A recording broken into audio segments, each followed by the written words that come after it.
ఈ పాత్రికేయ సమావేశం ఏర్పాటు చేయడం ఏమనగా గత 20 రోజుల నుంచి జరుగుతున్న పరిణామాల పట్ల రాయచోటి నియోజకవర్గం ముఖ్యంగా రాయచోటి పట్టణాన్ని అన్నమయ్య జిల్లా కేంద్రంగా గతంలో ఏర్పాటు చేయడం జరిగింది. ఈ ప్రభుత్వం ఏర్పాటైన తర్వాత రాష్ట్ర వ్యాప్తంగా జిల్లాల యొక్క పునర్విభజన జరిగింది. దానిలో భాగంగానే 3 కొత్త జిల్లాలు ఏర్పాటు చేయడం జరిగింది. దాంట్లో పోలవరం, మార్కాపురం, అలాగే ఏదైతే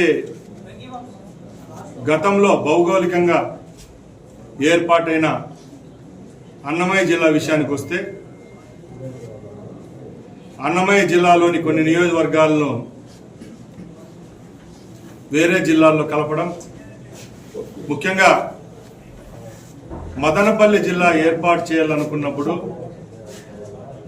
చిత్తూరు జిల్లా నుంచి పుంగనూరుని అన్నమయ్య జిల్లాలో ఉండే మదనపల్లి, తమ్మలపల్లి, పీలేరు, రాయచోటితో కలిపి మదనపల్లి కేంద్రంగా అన్నమయ్య జిల్లాను ఏర్పాటు చేయడం జరిగింది. అలాగే పూర్వం అన్నమయ్య జిల్లాలో ఉన్న రాజంపేటను తీసుకొని పోయి కడపలో కలపడం, అలాగే రైల్వే కోడూరు నియోజకవర్గాన్ని తిరుపతిలో కలపడం మనం చూసాం. ఇవన్నీ పక్కన పెడితే రాయచోటి శాసనసభ్యునిగా నేను నా నియోజకవర్గ ప్రజలకు, అలాగే నేను ఏ పార్టీ నుంచి శాసనసభ్యునిగా ఎన్నికయ్యానో, ఏ పార్టీ నుంచి ఈరోజు మంత్రిగా పనిచేస్తున్నానో ఆ పార్టీకి సంబంధించి ఈరోజు కొన్ని విషయాలు మీ దగ్గరికి తీసుకొని పోదలిచాను. ఇంత వివరంగా ఎందుకు చెప్తున్నానంటే గత 20 రోజులుగా రాష్ట్ర వ్యాప్తంగా సోషల్ మీడియాలో, అలాగే కొన్ని పత్రికల్లో వివిధ కథనాలు వస్తూ ఉన్నాయి. మీరంతా గమనిస్తూ వస్తూ ఉన్నారు. కొన్ని కథనాలు ఏ విధంగా ఉన్నాయంటే, గత ప్రభుత్వంలో కొత్త జిల్లాలు ఏర్పాటు చేసినప్పుడు ఏ విధంగా ఏర్పాటు చేసినారో దాని గురించి ఎవరు మాట్లాడడం లే. ఈరోజు కూటమి ప్రభుత్వం ఒక నియోజకవర్గ పరిధులను గుర్తించి భౌగోళికంగా ఏ నియోజకవర్గాలు కలిసి ఉంటే ఏ విధమైన సమస్యలు లేవనెత్తకుండా సక్రమంగా ఉంటాయో అనే ఒక లక్ష్యంతో ఈ పునర్విభజన జరిగింది. నేను ఒకటే చెప్తున్నా, ఎవరైతే ప్రతిపక్షాలు అలాగే సోషల్ మీడియా ప్లాట్ఫామ్స్లో దీని గురించి నానా యాగి చేస్తున్నారో వాళ్ళు ఒకటే నేను అడుగుతున్నా. గతంలో వైసీపీ ప్రభుత్వం ఏర్పాటు చేసిన అన్నమయ్య జిల్లా నియోజకవర్గాలు ఎన్ని, ఆ నియోజకవర్గాలకు సంబంధించి జిల్లా హెడ్ క్వార్టర్ను ఎక్కడ ఏర్పాటు చేయడం జరిగింది? ఈరోజు మదనపల్లి జిల్లా ఏర్పాటైన తర్వాత, అదే అన్నమయ్య జిల్లా, కొత్త అన్నమయ్య జిల్లా ఏర్పాటైన తర్వాత మదనపల్లి కేంద్రంగా రాయచోటి భౌగోళిక పరిస్థితి ఏంటి, కోడూరు ఎక్కడుంది, రాజంపేట ఎక్కడుంది అని అడుగుతున్నా. ఏదో ఒక పార్టీ పైనో లేకుంటే ఇక్కడ స్థానిక శాసనసభ్యుగా నేనున్నానో, లేకపోతే రాష్ట్ర వ్యాప్తంగా రాష్ట్రానికి సంబంధించి మంత్రిగా నేనున్నానో నా మీద మాట్లాడడం కాదు. దీనికి సంబంధించిన వాళ్ళు కూడా, దీని పూర్వోపరాలు తెలియని వాళ్ళు కూడా ఈరోజు అతిగా స్పందిస్తున్నారు.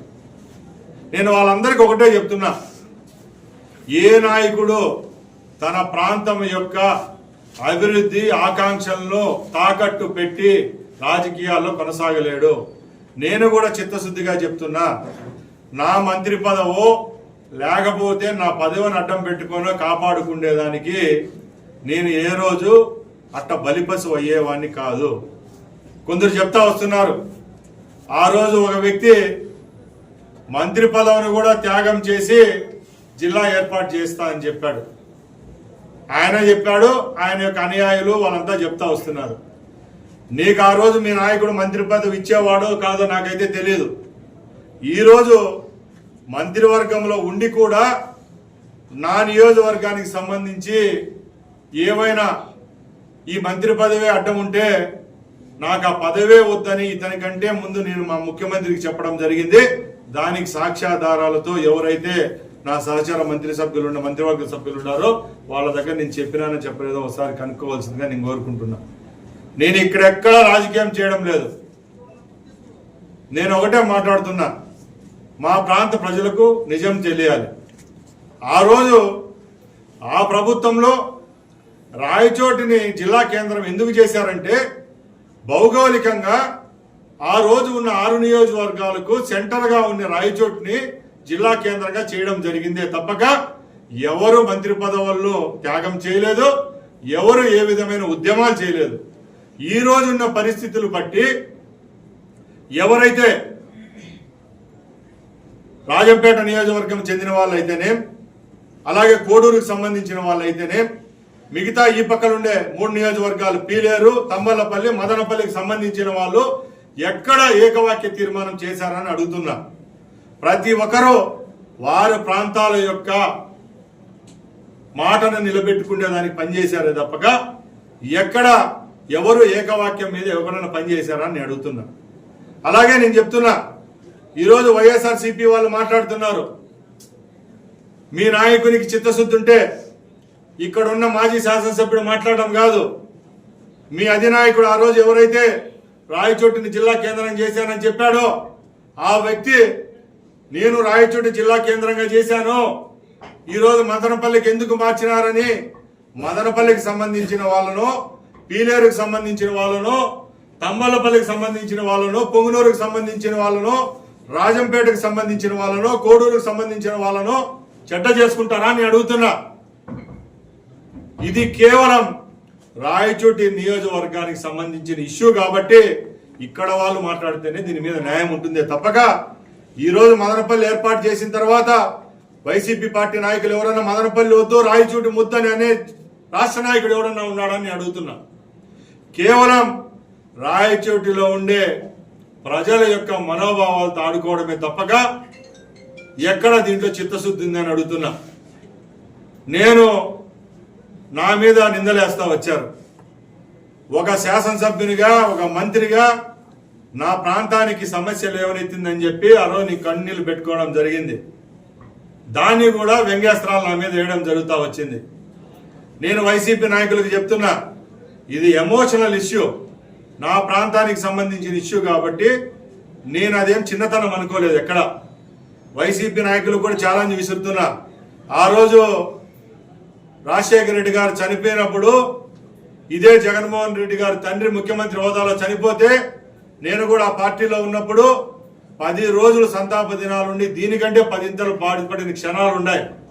అంతే తప్పక ఒక వ్యక్తి యొక్క ఎమోషన్ వీక్నెస్ గా తీసుకుంటే ఇది ఏ మటుకు రేపు రాబోయే కాలంలో మీకు వర్కౌట్ అవుతుందో ఒకసారి ఆలోచించవలసిందిగా నేను కోరుకుంటున్నా. ఇవన్నీ ఒక విషయాలన్నీ పక్కన పెడితే నేను చిత్తశుద్ధిగా చెప్తున్నా, 3 సంవత్సరాల తర్వాత వచ్చే ఎలక్షన్ల విషయంలో తెలుసుకుందాం. ఆ రోజు ఎలక్షన్లలో విజయమో వీర స్వర్గమో నేను చిత్తశుద్ధిగా పనిచేస్తున్నా. జిల్లా కేంద్రం విషయం పక్కన పెడితే ఈ 18 నెలల్లో రాయచోటి నియోజకవర్గానికి సంబంధించి ఏ విషయంలో నేను రాజీ పడలేదు. మీలాగా 5 సంవత్సరాల్లో ఏదో ఈ ప్రాంతానికి సంబంధించిన ప్రాజెక్టులు వస్తే అవి మేమే చేయించినామని చెప్పుకోవడం గొప్పతనం కాదు. నేను మంత్రి అయిన తర్వాత గత 40-50 సంవత్సరాలుగా రాయచోటిని పట్టి పీడిస్తున్న నీటి సమస్యకు ఒక క్వశ్చన్ గా మిగిలిపోతుండే తరుణంలో నేనైతే ఎలక్షన్ హామీగా ఏదైతే చెప్పానో దానిలో భాగంగానే జల్ జీవన్ మిషన్ కింద 350 కోట్లు వెలిగిన నీళ్లు శాంక్షన్ చేయించడం నిజమా కాదా అని నేను అడుగుతున్నా. అలాగే ఏదైతే శ్రీనివాసపురం రిజర్వాయర్ గత 5 సంవత్సరాల్లో ఏ రోజు శ్రీనివాసపురం రిజర్వాయర్ హెచ్ఎన్ఎస్ కెనాల్ గురించి పట్టించుకునే పాపాన్ని పోలేదు. ఈ రోజు ఛాలెంజ్ చేసి చెప్తున్నాం, ఏవైతే హంద్రీని వాల్యాలను తప్పకుండా 25,000 ఎకరాల ఆయకట్టుకు అందించే విధంగా ఈరోజు టెండర్లకు పిలిచే కార్యక్రమాన్ని కూడా చేపట్టడం జరిగింది.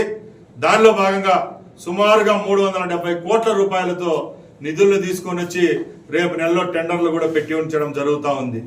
దానివల్ల సుమారుగా 3 మండలాలకు సాగునీరు అందించడం జరుగుతుంది.